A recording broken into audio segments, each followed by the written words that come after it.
This channel does not promote any violent, harmful, or illegal activities. All content provided by this channel is meant for an educational purpose only. এবার নেতাজির নাম নিয়ে মমতার স্তুতি কুণালের।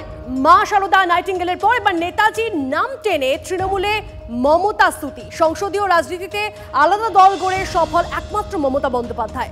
নেতাজি বিপ্লবী, কিন্তু সংসদীয় রাজনীতিতে দল গড়ে ব্যর্থ হয়েছেন। প্রণব মুখোপাধ্যায়ও দল গড়ে ব্যর্থ হয়েছেন।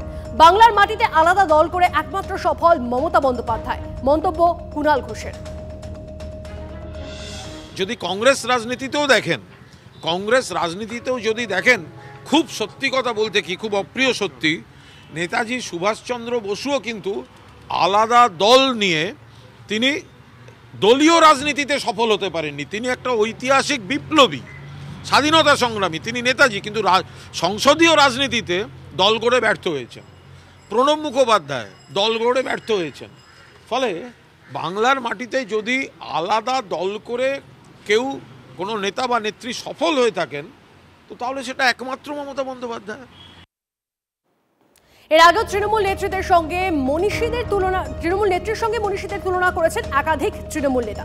কখনো নির্মল মাঝি তুলনা করেছেন মা শারদার সঙ্গে, কখনো ভগিনী নিবেদিতার সঙ্গে তুলনা করেছেন বিশ্বজিৎ দাস, আবার লতা মঙ্গেশকর, সচিন তেন্ডুলকরের সঙ্গে তুলনা করেছেন রাজ চক্রবর্তী। পাগলে কিনা বলে আর ছাগলে কিনা খায়, এটুকু মন্তব্য করতে পারি।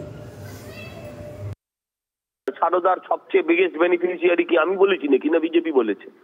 ওটাও কুণাল ঘোষই বলেছে। কেন আমি বলছি, ওকে একটা বড় খাঁচাওয়ালা গাড়িতে ওকে ধরে নিয়ে যাওয়া উচিত। পাগল ধরার কোনো গাড়ি হয় কিনা আমি জানি না। হ্যাঁ, এটা বাঙালিকে অসম্মান করছেন। আমি বলে নেতাজির সঙ্গে পিয়াজির তুলনা, যার নামে হাজার রকম স্ক্যাম, চোর, জোচ্চুরি, এগুলো আমি আনিনি, ওই এনেছিল। এটা শুভেন্দু অধিকারী আনিনি, ওই কুণাল ঘোষ এনেছিল। এরা তেল মেরে মেরে মেরে মেরে মমতা ব্যানার্জিকে একদম হড়কে বাউন্ডারির বাইরে বার করে দিচ্ছে। এরা তেলের দাম বাড়িয়ে দিল। কিন্তু আমি একটা জিনিস বুঝতে পারছি না, বাজারে কানাঘুষো ভাইপোর নতুন দল শোনা যাচ্ছে, এই ব্যাপারেই ভাইপোকে লক্ষ্য করেই কি কথা বলা? এটা কিন্তু আমার মনে প্রশ্ন। পাকিটা বলছে ওকে পাগল ধরার গাড়িতে ধরে নিয়ে যাওয়া উচিত। কুণাল বাবু সম্ভবত আবার রাজ্যসভায় যাওয়ার ইচ্ছে হয়েছে, এর বেশি আর কি বলবো। নেতাজি বলেছিলেন তোমরা আমাকে রক্ত দাও, আমি তোমাদের স্বাধীনতা দেব। পিসি বলেছেন তোমরা আমাকে কাটমানি দাও, আমি তোমাদের অরাজকতা দেব। তো সুতরাং এই তুলনা যারা করতে পারেন তাদের মস্তিষ্কের দ্রুত চিকিৎসা দরকার, এর বেশি আর আমি কি বলতে পারি। নেতাজি সুভাষচন্দ্র বলেছিলেন তোমরা আমাদের স্বাধীনতা দাও, তোমরা আমাদের রক্ত দাও, আমি তোমাদের স্বাধীনতা দেব। মমতা বন্দ্যোপাধ্যায় বলেছেন যে তোমরা আমাকে তোলা দাও, কাটমানি দাও, আমি তোমাদের লুটের অবাধ স্বাধীনতা দেব। নেতাজি সুভাষচন্দ্র বোস চেয়েছিলেন উন্নত ভারতের গৌরব গাথা তৈরি করতে, দেশকে সমৃদ্ধশালী করতে। মমতা বন্দ্যোপাধ্যায় বুদ্ধিজীবী বাঙালিকে কিভাবে ভাতাজীবী বাঙালিতে পরিণত করেছে আপনারা দেখেছেন।